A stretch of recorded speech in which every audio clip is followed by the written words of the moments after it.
नहीं, मैं बोल रहा हूँ सर, आपकी पार्टी के नेता है, थोड़ा सा मतलब उन्हें या तो एमएलए की पिक्चर दिखाइए, 2-4 फिल्में दिखाइए कुंवर कोठार जी को, ताकि उनको समझ में आए कि एमएलए की पोजीशन क्या होती है। मैं भाई साहब आपसे निवेदन करूंगा, ये सब प्रश्न आप माननीय कोठार साहब से पूछेंगे तो बहुत अच्छा होगा। नहीं, मैंने उनसे भी पूछे आदरणीय, मैं तो नेताओं की पूछ रहा हूँ कि नेता लोग मास्क लेके क्यों नहीं गए, नेता लोग सैनिटाइजर क्यों नहीं बांटने गए। आपकी भाजपा की झंडियाँ तो घर घर पहुँच जाती है, मास्क क्यों नहीं पहुँचे। आप गलत कह रहे हैं। मैं गलत नहीं बोल रहा हूँ, मैं तो नहीं निकल लेता, आपका इंटरव्यू नहीं कर रहा होता आज। अगर मैं सारंगपुर तहसील से बाहर इलाज करवाने नहीं जाता इंदौर, तो मैं तो आपके सामने बैठा नहीं होता आज। इतनी खराब व्यवस्था सारंगपुर में। कुछ कमियां थी, कुछ कमियां हो सकती है। कई कार्यकर्ता बोल रहे थे जब मैं आपके बारे में रिसर्च कर रहा था कि जब आप आपके कार्यकाल में थे तब आप दबंगई करते थे। आपके कई कार्यकर्ताओं ने बोला है, मतलब अब पूर्व हो गए हैं तो थोड़ा सा घमंड टूटा है, लेकिन जब थे तब तो आसमान छू रहे थे, ऐसा मानना है। मैंने आपको कहा कि अगर ऐसे कार्य, किसी को सम्मान दिलाना है, किसी बच्चे का एडमिशन करा दिया इंजीनियरिंग मेडिकल कॉलेज में, तो कोई दबंगई नहीं। इतनी सड़कें खराब है कि लोग खाई में बह जाते हैं सर बारिश में। अगर आप तिसाई गांव देखें, वहाँ पर पुल की ज़रूरत है, वहाँ पे आपने नहीं बनाया। चलिए कोई दिक्कत नहीं है। आप लोग विधानसभा में उठाते हैं इन मुद्दों को कि ग्रामीण लेवल पर ज़रूरत है सारंगपुर में सड़क के गड्ढे भरे कम से कम। जी नमस्कार, मेरा नाम कृष्णपाल राठौर है और आप म्हारो राजगढ़ का यूट्यूब चैनल देख रहे हैं। इस चैनल के जरिए हमेशा की तरह हम राजगढ़ के जनप्रतिनिधियों से बातचीत करते हैं और आज हमारे साथ सारंगपुर तहसील क्षेत्र से पूर्व विधायक गौतम टेटवाल जी मौजूद हैं। मैंने पहला नेता देखा है जो कैमरे के पीछे भी अभी तक इनसे कोई राजनीति की बात नहीं हुई है। और अभी सर ने हमें पेड़ पौधे दिखाए हैं। सारंगपुर जो सड़क है उसके किनारे इनकी बहुत अच्छी नर्सरी सजा रहे हैं। तो पहला सवाल यहीं से उठा लेते हैं सर, पेड़ पौधों से इतना प्रेम सदा से ही है या अब आया है? शुरू से ही है। कृषि का छात्र हूँ, कृषि का छात्र होने के नाते जी हार्टिकल्चर से शुरू से प्रेम रहा, उद्यान विभाग से जी। और इस बार फिर समय कुछ मिल जाता है सामाजिक कार्य के बाद में। हाँ जी, क्योंकि हम लोग सामाजिक कार्यकर्ता हैं, समाज सेवा हमारा कर्तव्य है। तो उस नाते जो बाकी के समय में है तो ऐसे पौधों को लगाने की कोशिश कर रहा हूँ जो विलुप्त जातियाँ हो गई है। अच्छा, जो पूरी तरह से जो पौधे विलुप्त हो चुके हैं आप उनका प्रयास कर रहे हैं कि वो वापस से लगाया जाए? जी, उन पौधों को मैं आसपास की नर्सरियों से, फॉरेस्ट विभाग से कलेक्शन करके और अपनी नर्सरी में लाने की कोशिश कर रहा हूँ। अब सर राजनीति पे आते हैं। अभी तक आपसे राजनीति की बात हुई नहीं है। मेरी फितरत कड़वे सवाल की है, तो पहला कड़वा सवाल आपके सामने रखता हूँ।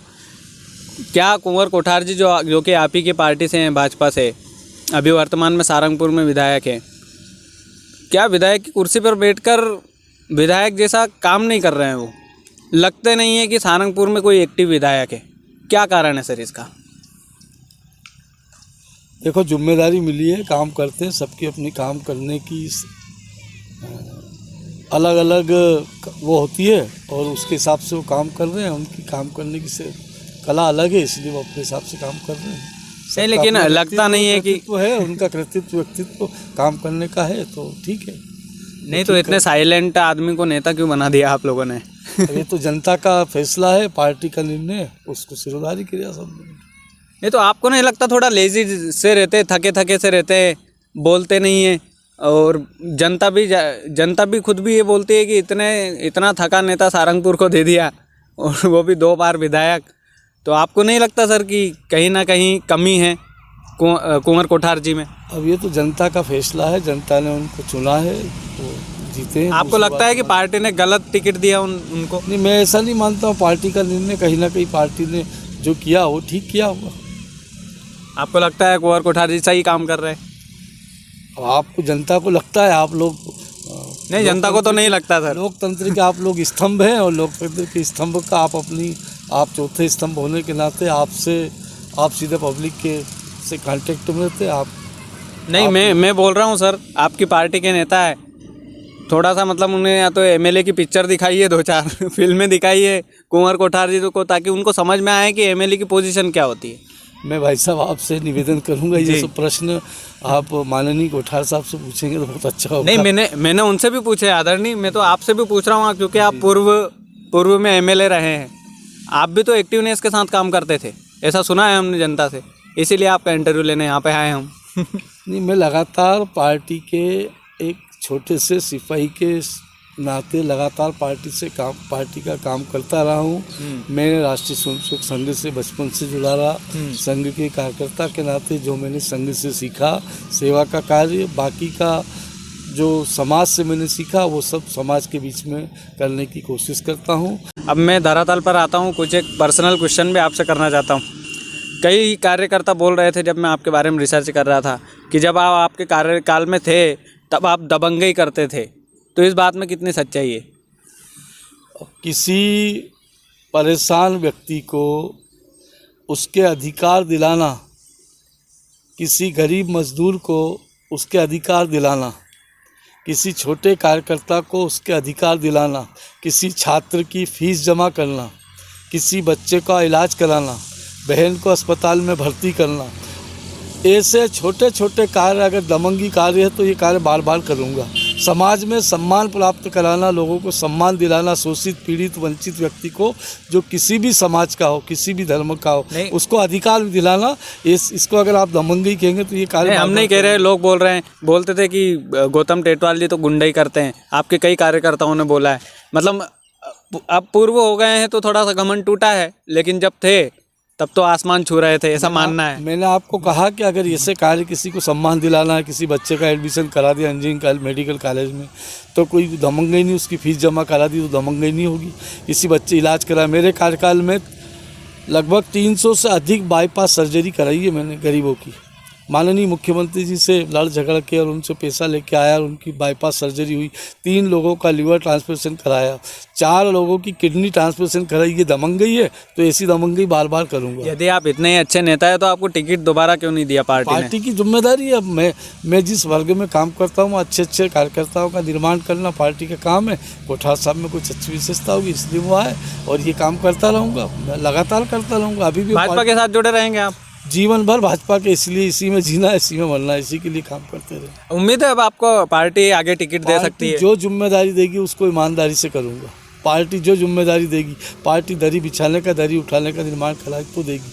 मेरे कार्यकाल में सारंगपुर में बहुत बढ़िया बीजेपी का कार्यालय बना है। विधानसभा स्तर का कार्यालय कहीं भी नहीं है मध्य प्रदेश में, गिने चुने कार्यालय होंगे। विधानसभा स्तर का सारंगपुर में कार्यालय बना है, ये हमारी उपलब्धि है। कार्यकर्ताओं का निर्माण होता है, ये हमारी उपलब्धि है। अच्छा, ये जो ये संडावता में हॉस्पिटल बना हुआ है, इतनी बड़ी बिल्डिंग बनाई है माननीय दिग्विजय सिंह ने, आपने आपके कार्यकाल में शुरू क्यों नहीं करवाया? हम तो बड़े हैरान होते थे, मैं तो बहुत बच्चा था जब आप विधायक थे, तो मैं तो बड़ा हैरान होता था कि यहाँ के विधायक जी उस बिल्डिंग को शुरू क्यों नहीं करवा रहे हैं आप? आपने क्यों नहीं करवाया? मैं आपको बताना चाहूँगा, दिग्विजय सिंह साहब ने बिल्डिंग बनाई थी।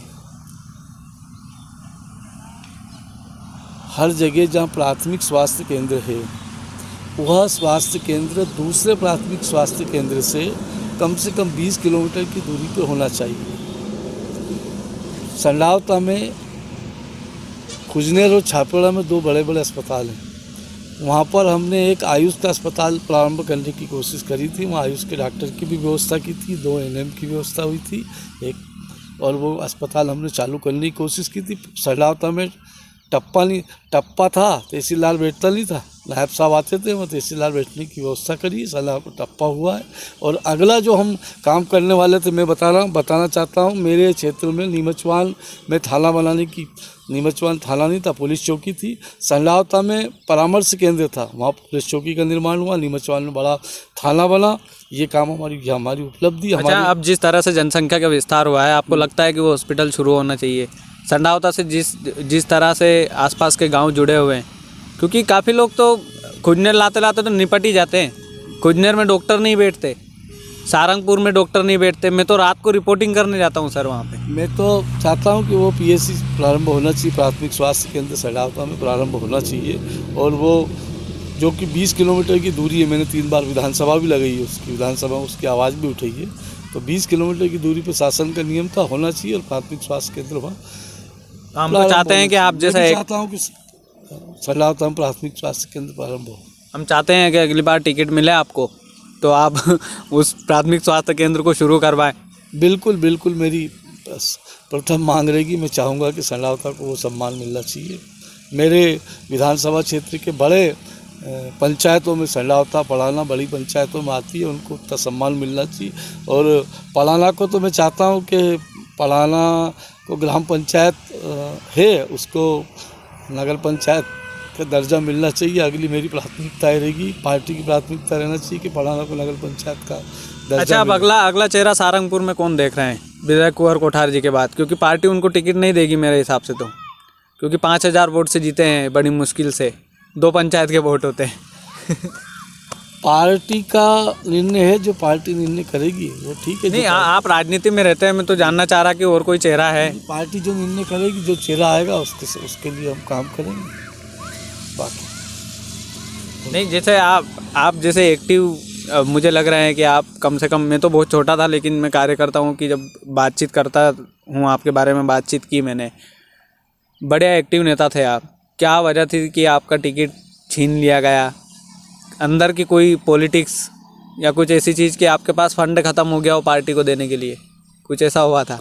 नहीं, ऐसा कुछ नहीं। मैं नहीं मानता कि फंड की व्यवस्था, पार्टी का जो निर्णय सिरोधार्य है और पार्टी में जो निर्णायक लोग बैठ के निर्णय करते हैं उसको मैंने। अच्छा, राष्ट्रीय स्तर के 1-2 सवाल करते हैं फिर इंटरव्यू क्लोज करते हैं। भाजपा की छवि खराब हुई है आपके मुताबिक? जिस हिसाब से किसान आंदोलन वापस ले लिया, जिस हिसाब से कोरोना काल में भाजपा ने काम नहीं किया, तैयारी नहीं थी, लोग मर रहे थे और बाद में आके बोल दिया केंद्र सरकार ने कि ऑक्सीजन लेवल कम होने की वजह से तो एक भी आदमी नहीं मरा है। सारंगपुर में हज़ारों लोगों की मौत हो गई, हॉस्पिटल में पैर रखने की जगह नहीं थी। मैं तो पीपीई किट पहन के वहाँ पे रिपोर्टिंग करने गया था। तो आपको लगता है कि राष्ट्रीय स्तर पे छवि खराब हुई है कहीं ना कहीं भाजपा की?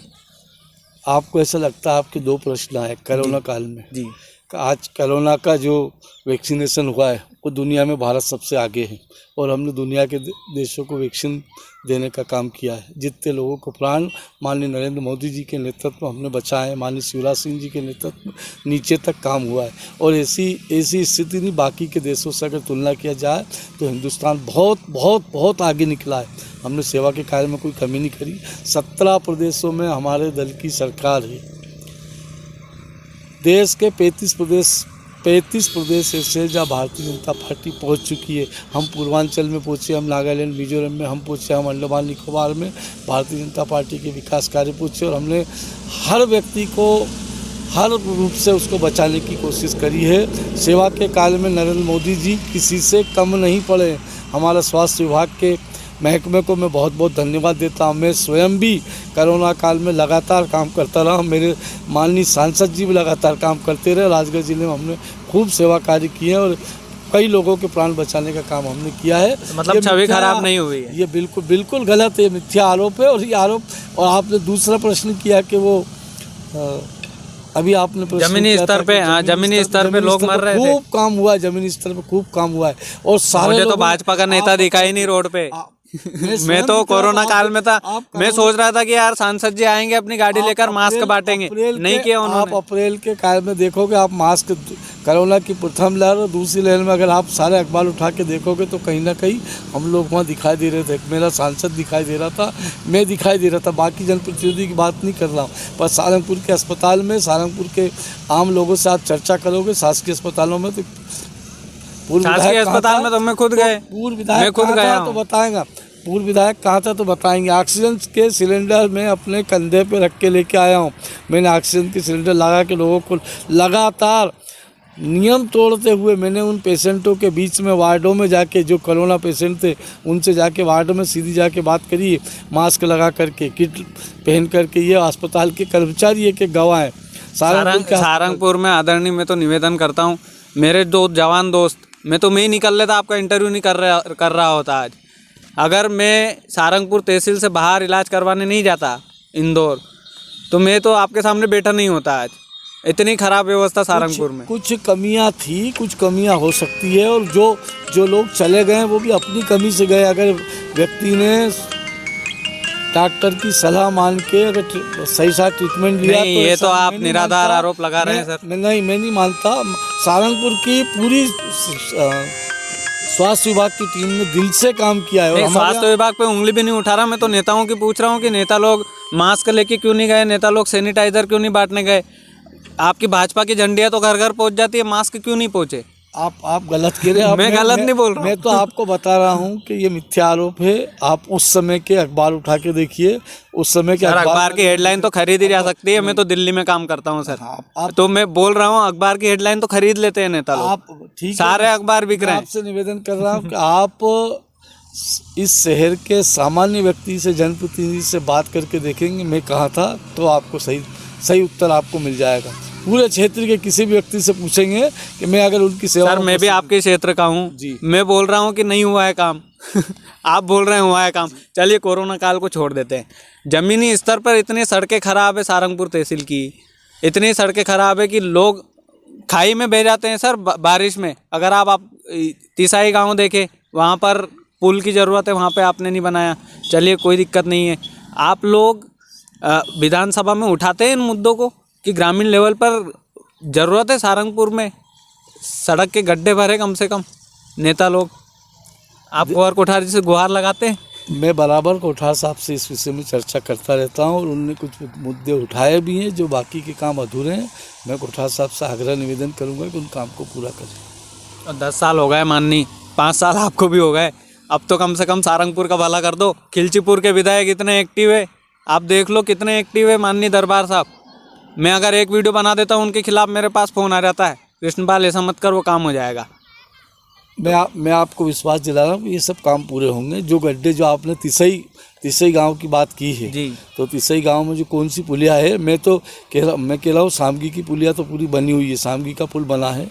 तिसई गांव की अगर कोई छोटी सी पुलिया है तो मैं आज कोठार साहब से आप बिल्कुल करिएगा माननीय। मैं बोल रहा हूँ तिसाई के आपको मैं ये बताना चाहूँगा कि तिसई गांव का पहले रास्ता नहीं हुआ करता था। सारंगपुर से कल्लावल मार्ग को भी मेरे कार्यकाल में ही वो पुल और बनवा दो, बेचारे बहुत परेशान है सर। मैं तो बोल रहा हूँ बिल्कुल तिसई गांव का पुल यथाशीघ्र और ग्रामीण स्तर पे बहुत पुरानी सड़कें हो चुकी है, उनका भी नवनिर्माण हो जाए तो बढ़िया। नवनिर्माण होगा। और वो जो टूटी हुई सड़क है जो आपने कल्लाव सड़क की बात करी है, वो मेरे कार्यकाल में काम प्रारंभ हुआ था, उसको भी पूरा करेंगे। उसके बाद में आप देखो तो देवली मान तक, पिपलिया मोची तक सड़कों का निर्माण करा। जब सड़क हुआ नहीं करती, टोली घाटा तक हमने सड़क बनाई है। मैंने बताया ना आपको कि सड़कों का जाल बिछा दिया था इस विधानसभा में। ऐसा कोई गांव नहीं जो सड़क विहीन है। तिसई तक तो रास्ता नहीं था। हमारे कार्यकाल में मुख्यमंत्री सड़क बनी और प्रधानमंत्री सड़क बन गई। चलिए एक आखिरी सवाल आपसे, आखिरी जाते जाते एक सवाल पूछ लेता हूँ। आदरणीय, आपको बड़ी ईमानदारी से जवाब दीजिएगा टेटवाल साहब। आपको उम्मीद है आप मांग करेंगे विधानसभा में टिकट लेने की? जनता की मांग होगी, आम कार्यकर्ता, आम जनता मांग करेगी और जनता अगर मुझे इस लायक समझती है तो मैं वो बात करूँगा। आला कमान समझता है इस लायक? आला कमान सब समझता है, जिम्मेदारियाँ दी आला कमान ने, और आला कमान जो काम देता है उसको पूरी निष्ठा ईमानदारी से करता हूँ। अभी भी मैं उपचुनाव में गया, उपचुनाव में काम किया, पार्टी का प्रदेश का उपाध्यक्ष था लंबे समय तक अनुसूचित जाति मोर्चे का। अभी भी अनुसूचित जाति मोर्चे में जो कार्य मुझे मिलता है और बाकी का पार्टी का जो कार्य मिलता है वो अपनी। अच्छा, हर विधायक से एक सवाल करता हूँ मैं कि कितना पैसा देना पड़ता है टिकट लेने के लिए? गलत बात है। ये मेरी पार्टी है, मैं उस दल का कार्यकर्ता हूँ। बड़े गर्व और अहंकार के साथ कहता हूँ कि मेरी पार्टी में एक गरीब प्राथमिक विद्यालय के शिक्षक के बेटे को फर्श से उठाकर अर्श पर बैठाने का कार्य भारतीय जनता पार्टी में होता है। कभी कोई सोचने तो एक पैसे का वो नहीं हुआ। पार्टी ने खूब, पार्टी के कार्यकर्ताओं ने दान दे करके मुझे विधायक बनाया था। मैं मेरी पार्टी के कार्यकर्ताओं जो ईश्वर का रूप है, तो मतलब चंदा नहीं देते हो आप लोग? कोई पैसा नहीं लगता। कोई ये गलत धारणा है, ये आप तो कई विपक्ष वालों से मिलके आ गए। नहीं, विपक्ष वालों से नहीं, वो तो बोल रहे हैं ना कि सिंधिया को खरीद लिया। बिल्कुल गलत बात है, मिथ्या आरोप है, मिथ्या आरोप है, मिथ्या आरोप। जनता ने उसका जवाब भी दे दिया। चलिए ये बहुत बढ़िया बात। जनता ने नहीं, वो तो अमित शाह ने दिया है जवाब। तो कुर्सी के नीचे की बात आप भी जानते हैं। बहुत बहुत धन्यवाद आपको। चलिए कोई बात नहीं, बहुत बहुत धन्यवाद सर। कड़वे सवालों के जो जवाब है वो वाकई में बेबाक बिंदास अंदाज में दिए हैं सर ने। और हम आशा करते हैं कि अगली बार विधायक का टिकट भी मिले इनको, तो इनसे और कड़वे सवालों का जो सिलसिला है वो एक बार और कुर्सी पर बैठेंगे सर जब आप, तब एक बार और हम चाहेंगे कि आपका इंटरव्यू करें। और बहुत बहुत धन्यवाद।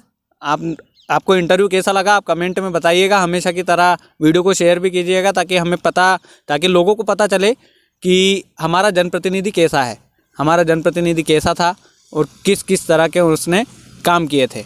बहुत बहुत धन्यवाद।